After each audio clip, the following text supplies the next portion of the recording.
Suddenly, Disney is out of magic. Paris is no longer romantic. New York, the city that never sleeps, is now sleeping. The Chinese Wall, yung Great Wall of China, is no longer a fortress. And, nako, Mecca is empty. Ano po nangyari? One virus changed the whole world.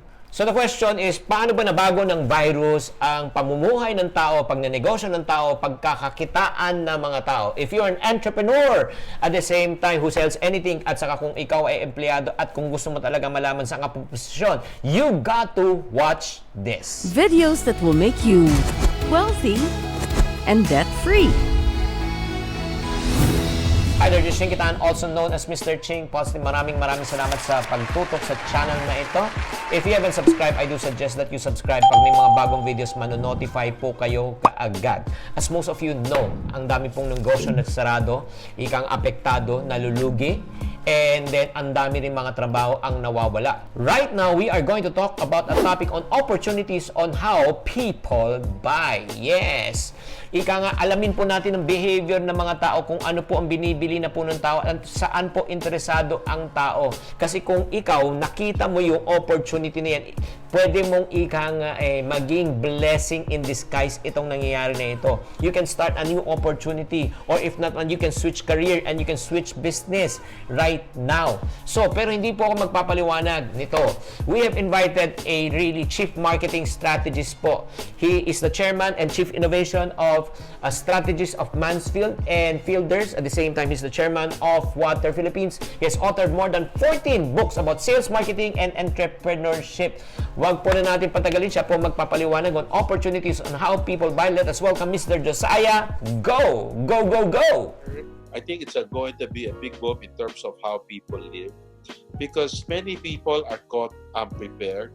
The personal loan will go up. No? Yung mga nagka-solicit ng personal loan, many people will avail of temporary financing. No? But of course, a word of caution to the people who are offering personal loan. Kailangan nasa lugar lang naman, kasi huwag naman yung taking advantage, no? Kasi siyempre, temporary. Some people, employees, for example, may be hard up, no? So tulungan na rin natin, no, na reasonable ang interest para makabangon din sila, no? So far, I've given 2 teams. I've given 16 business opportunities. I'm now on my 13th Chinky, no? And this third team is called How People Buy. And there are 7 recommendations, 7 business opportunities that I'd like to recommend, no? And everything has something to do with convenience. Una-una, yung online shop, no? Kanina yung sinasabi ko ang platform, pero ngayon yung online shops for essential products. Kasi maski na mag-order ka ng non-essential product, ang priority shipping ngayon is essential, di ba? Halimbawa, sa bagay, what is essential for you may not be essential for me, di ba? No? Or what is not essential for me may be essential for you. Like my wife was just complaining to me a while ago, bumili siya ng microphone. Yung ginagamit natin sa online conversation, online seminar, no? Bumili siya ng microphone, but it's considered non-essential. So hindi na-deliver, no? Na-deliver muna yung essential, yung mga pagkain muna, no? So that's important. Online shops for essential products, but you have to think about how can you be a specialist, no? Kasi ang dami kong nababasa sa mga Facebook, sa mga social media. One of the biggest tension is nung nakikita ng mga shoppers sa supermarket, halimbawa, na yung mga meat products, yung mga fresh produce, na andun lang, it's in a cart waiting to be delivered, and then nandun lang for 2 hours, it's not in a freezer. And so how do you solve that and give assurance that you get freshness, no? The second in how people buy is, of course, cashless payment, no? Kasi now, as you know, we even money, we are kind of allergy to holding money kasi posibleng magkaroon ng virus, no? So pwede ba cashless, ilipat po na lang, no? through either GCash or Paymaya or or through online payment or Union Bank, for example. The other thing is that the rise of social messaging app, you can see that, in fact, I've seen many residential areas gathering together in social messaging app and exchanging notes, exchanging referrals, asking, where can I buy this? Who is your supplier of this? That's going to see an increase. No? Logistics, of course, is something that we all know. It's the twin brother or the twin sister of online shops, no? If you have online, you don't have logistics. Ano mangyayari? Wala rin, no? Anything that needs to be picked up and delivered. Pero I also want to tell you, not everything is going to be online. Tingnan mo supermarkets and drugstores, andun pa rin yan, no? Kasi, drugstores, necessity yan eh. Pupuntahan mo pa rin. Pero siguro, tatawag ka muna, bago ka pumunta, and hoping that, of course, the telephone, somebody is going to answer. Because pag hindi sumagot, wala, no choice ka rin, pupunta ka rin sa drugstore. I recently bought my mom several medicines, pero 2 of the medicines are out of stock, so I need to go back. No? Pero minsan, pag tumawag ka sa drugstore, sumasagot, kaya no choice talaga. No? Yeah, talking about drugstores and I see an opportunity in just what you mentioned. Tawag ka kasi walang sumasagot dahil nga there are big companies and big drugstores. So this will be a really good opportunity for small drugstore owners to really be more personal, to really take personal call, diba? Personal in terms of writing your orders. So if they can ship it to you, that will be a good opportunity also. In fact, Chinky, there's something better than taking calls, no? So for example, I'm hypertensive, no? And every month, I have to take medicine for hypertension. I take 2 or 3 different medicines for my hypertension. Isa sa umaga, isa sa gabi. And I'm required by my doctor, no? Since I was 20 plus years ago, I was 33 hypertensive na ako, no? Siguro naman ako sa father ko, sa lolo ko. Pero, for 20 plus years, I have to go to the traditional drugstore. And I keep on saying, sana may parang sa US that they will deliver to you automatically every month. Kasi hindi ka naman nagpapalit ng hypertension medicine every month. Di ba, no? O my mother, diabetic, no? She has a diabetic medicine.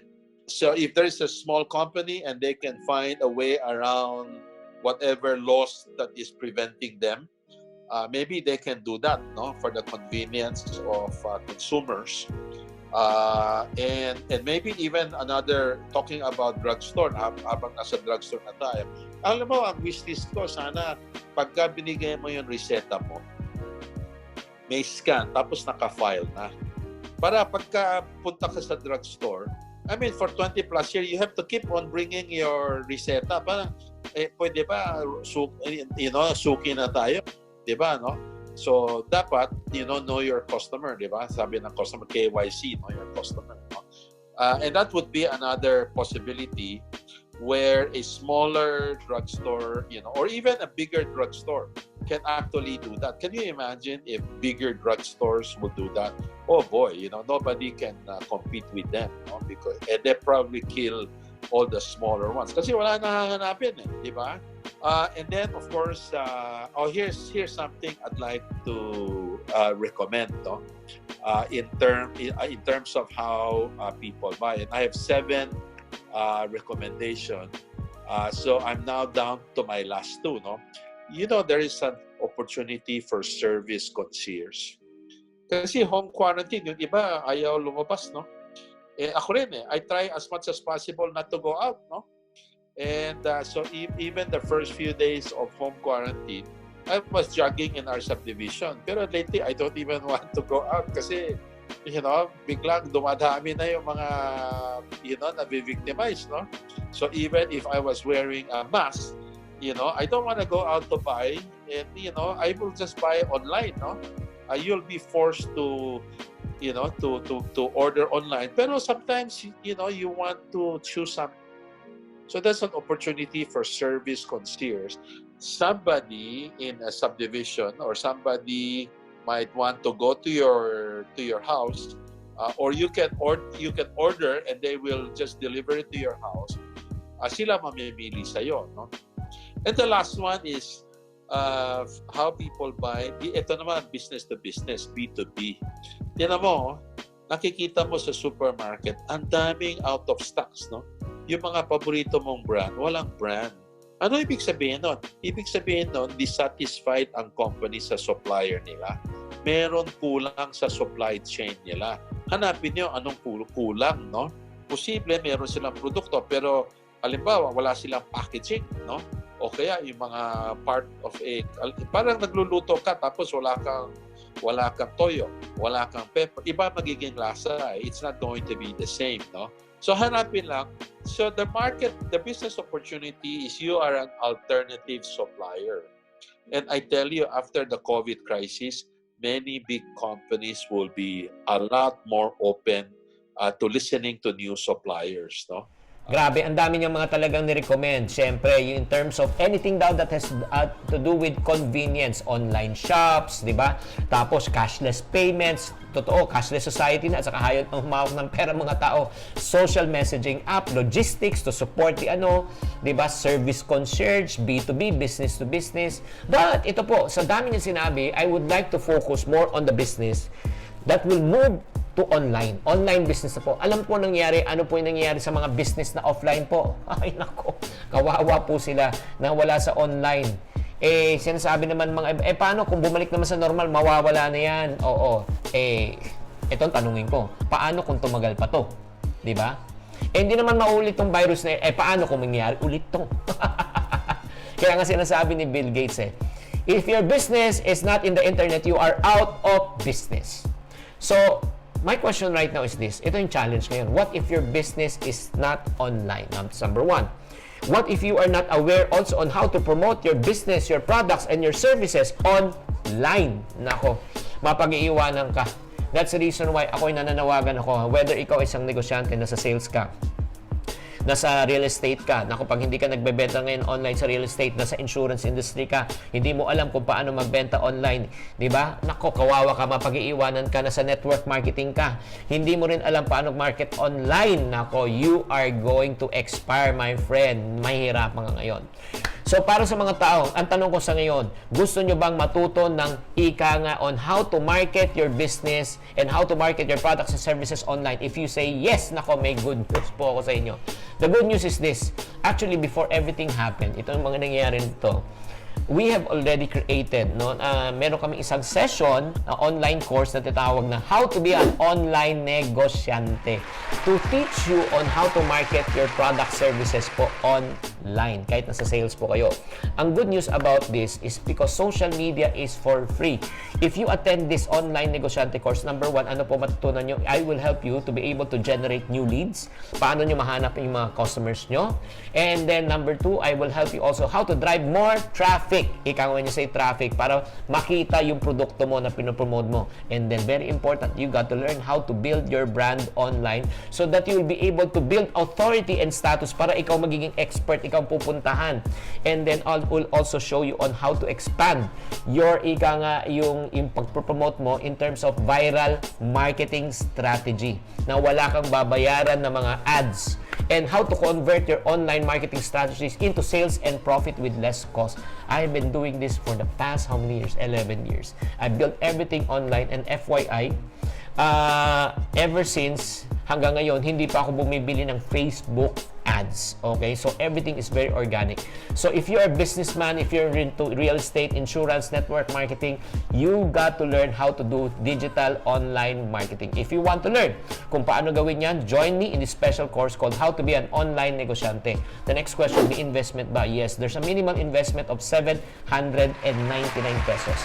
Kasi pag nag-invest ka dito, pag natuto ka, ang return sa'yo hindi 799. It will be 10 times, 100 times, 1,000 times. Okay, so if you want to be part of this online negosyante, all you need to do is just type the word called online nego. Online nego right now inside your comment box. After this broadcast, padadala ko po sa inyo ang iyong link so that you'll be able to enroll and register. I hope that you like this series po. Series po to. If you want to watch the part 1, okay, and the part 2 of this series po, itong part 1 and part 2 of the series, I encourage po yung on part 1 po, Josiah's explain on how people work, okay? And then meron pa isang isa po yung how people live. Meron pang isa, how people live, how people work, how people live. If you want to know more about that, all you need to do is just go to my description box po or sa comment section po, may link na po, i-click nyo na po para mapanood nyo rin po yung part 1 and part 2. This Chinkitan saying, to every problem, there's always a solution. If you're not part of the solution, you're part of the problem. Always. Chink positive. Sa lahat ng subscriber ni Chinkitan, Chink Positive, please share it to your friends so that we'll hit the next 500,000 so to make it 1 million subscriber. Subscribe now here and don't forget to click the bell. See you, Manila. God first. Thank you for watching. If you want to keep on growing and to stay inspired, subscribe and hit the bell button to get notified. Always, Chink Positive.